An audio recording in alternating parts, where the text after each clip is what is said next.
the primary person that I thank for my my barbering skills was a guy named Mr. Bernard. Mr. Bernard cut hair for I guess 50, 60 years, and when I met him it was 1974. Well, actually I met him in 73, but I started barbering in 74, and he was at the barbershop at 7th and S Street. And I always admired this man. I always admired his professionalism, always admired his hygiene, always admired his conversation, and also his interest in those that were interested in the field. And with all that said, this guy continued to cut. When I left in the 70s to go to college, and I met back up with him back in the 90s, he was still cutting, still looked the same, still enjoying what he did. And that's the type of barber I like to be, somebody that can give back to the community, and people can come back and want to talk to and see, and if they have any questions, or if they have somebody that they know interested in the trade, they can lean them towards you so you can mentor. And that's what I like. I want to continue to do that because this is what I love. The neighborhood has changed drastically in say the last 5 years. But however, this shop has always serviced all ethnic groups of people. We've never discriminated. Asians have always come in since I've been here. Caucasians, African Americans, Africans, everybody has always patronized this shop. So it's not really a change for us as much as it is for some of the people living in the community. But it's a good thing. I enjoy it. It's more business, and the clients that are coming through, they don't mind paying good. So, I mean, we're very receptive of that, and we look forward to more. When I started working at Brookland Barbershop, I say it was like June of 2006. But that was a shop I always wanted to cut in because I knew the barbers. I grew up with them. We was like a family, you know. I hung out with them outside of barbering, and so when I finally got in there, I spent the last 10 years in there growing. Now I'm on the point where I'm on a journey for my own businesses. So that's why I came and got a little suite like this, where I can start to think like that, grow like that. For us to be in there cutting all black staff, that's historical by itself. Everybody in the community comes through the barbershop. You know, whether it be the mother to bring the child, the father, you know, some young kids coming to get haircuts that might not have a father or mother, and you got these barbers cause you got a lot of women that's barbers now. You got a lot of kids that come in there and they go to women barbers for their motherly feel, or they come to male barbers for that fatherly feel, just for advice or just to talk to because they have nobody to talk to in their homes, you know. So it's definitely a high-powered place for the community, a place of business. A fun place for me, even though I'm working, it's still a nice little hangout, fun place for me. But as far as the role of it in the community, it's just it's a place everybody want to come get groomed, you know. They want to look good. Everybody, you know, even if you ain't got a dollar, man, you can come in the barbershop and certain barbers look out for you. But it plays a big role. It's your passion. You know, this something you really got to love. You know, this is not like a lot of people can't stand no 12, 14 straight hours in the same place. You got to really love your work, love how you make people feel, like to see people get out of the chair smiling at the cut you gave them on the conversation y'all had. It drives your passion. I'm gonna retire doing this. You know what I mean? When they probably close my casket, I'm gonna just be finished giving up that last cut.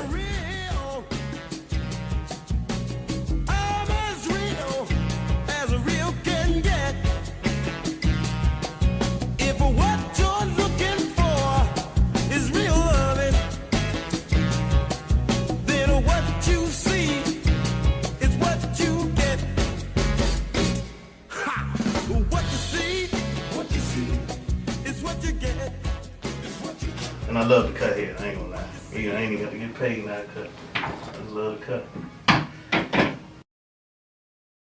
My name is Willie Lee Gerald. I'm from Washington, D.C. I'm a barber here at the Brookland Barbershop in Brookland, Northeast Washington, D.C. I came to D.C. and attended Bladensburg Barber School. I went to Merge Unisex out of Bladensburg Barber School to work for about close to a year, and left there, and I came here in 1988, and this is where I've been. You hear people on the telephone talking about, on the phone talking to their girlfriend. Pictures, I say, I just don't know what to do with little Michael. He just driving me. I never heard my mother say nothing like that. Yo, you changing the rules of the game? If you change, she changed. They keep getting you, huh? Well, Once you buy it, It's up to you. You $40 or you pay $110, and it's lifetime. Well, see what I'm I'm saying, paying why would you want to pay $110. $110 for that when GPS come with the phone now? You get GPS with your Right, the one in the phone upgrades automatically. automatically. It does. Yeah, so why would you want to, and listen, I just went with AARP. I have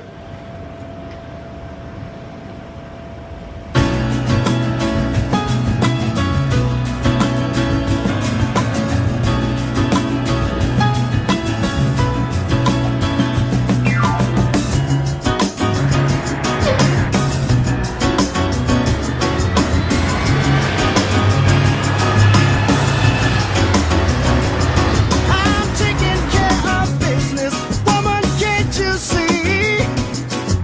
I gotta make it for you, and I gotta make it for me. Oh, sometimes it seems, girl, I'm neglecting you. Well, I love to spend more time. I got so many things to do. Oh, I got work to do. I got work, baby. I got a job, baby. I got work to do. Said I got work to do. Well, I'm out here trying to make it. Woman, can't you see? Oh, it takes a lot of money to make it. Let's talk truthfully. Keep your love lights burning and a little food hot in my plate. You might as well get used to me coming home a little late. Oh,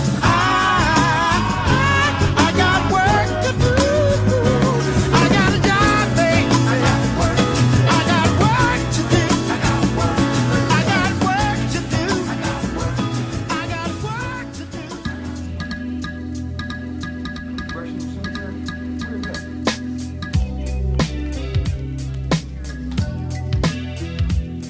Oh, right there.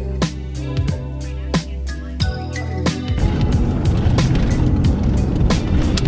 You gonna get a beard cut? That's extra. Huh? That's extra. What do you mean it's extra? Just leave it. Hell, you got to have that thing sticking out there. If you go to that damn party, you're not going there looking like that, Case. That fucking beard and all that ISIS looking shit. You don't go there like that. I watched my mom and dad both working hard until they separated in 1968, and I watched my mom work even harder, juggling 2 or 3 jobs to raise 7 children as a single parent. My dad was also a master brick mason from South Carolina, and he also worked hard up at 5 in the morning. So between all that, I kind of like developed a work ethic, and that's what you pretty much is as a result. And I enjoy what I do. So I think that in itself contributes a lot to wanting to go out with, because if you do what you love, it's not considered work.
That's Clarence. What's How up, you man? doing? How you feel? I'm alright.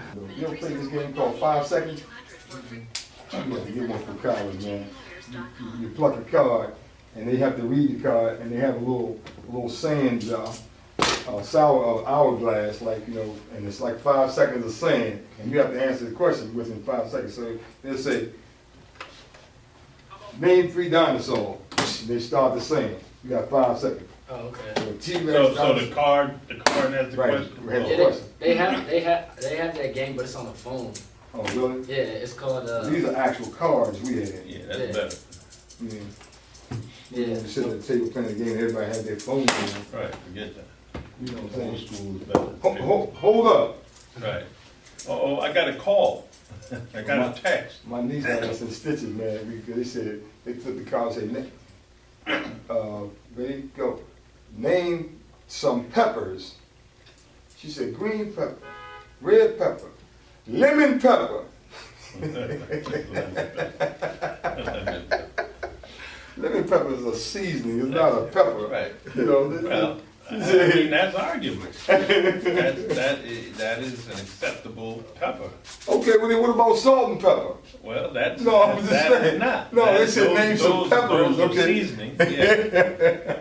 So we would have to look that one up, see what I'm saying? I mean, you know, lemon pepper this, lemon pepper that. Uh-huh. So I think they just wanted, like they said, name some dinosaurs, Yeah. like the T-Rex, T-Rex, brontosaurus. brontosaurus. That's what they wanted, some dinosaurs. I'm so tired, man. Yeah, yeah. I came in here last night, I climbed in the bed about 2 o'clock this morning off the road, and my first appointment was 6 this morning. Hello, my name is Emmanuel Young. I've been coming here probably for close to 20 years. This barbershop is, to me, is a place to relax and just commune with locals and folks, some folks I grew up with, some folks I didn't. They're just local folk who just, you know, give their opinions about life in general. Oh yeah, this is truly a shop of the community. I mean, everybody comes in here from the ward, from the councilmen, from the wards, the priests from the churches, the pastors and bishops. Everyone coming here, and the conversations range from baby birth to whatever. You know, there's no limit. But we, like I said, we try to limit the aggressive type of conversation a lot, because you don't want people feeling uncomfortable when they come to the shop to get service. So we try to kind of curtail that aspect of it.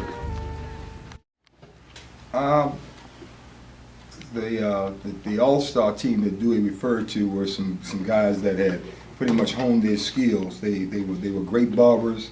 They were great people, and we had created what was more like, it wasn't like work. It was more like a home environment in the barbershop. We not only conversed in the shop. We went out. We had dinner. We would stop and go to clubs sometimes, and we would just spend quality time with one another. And we weren't only concerned about what we did in the shop, but we were also concerned about each other's families, you know, spouses, all that stuff. So it was more of a family atmosphere, and that's pretty much what he was referring to when he said the all-star team. Kid. No, actually, this is a very special barbershop because of the type of people we employ. We try to make sure we have a respectable atmosphere for women and children, for ministers and priests and all types of people that come in here. We try to keep the profanity and all the things that are minimum in here, vulgar tapes and movies. We try to keep that out of the shop and make it a wholesome, a home type environment for people to come and enjoy getting cuts and shaves and things of the sort. I just consider myself the senior barber here. That's it.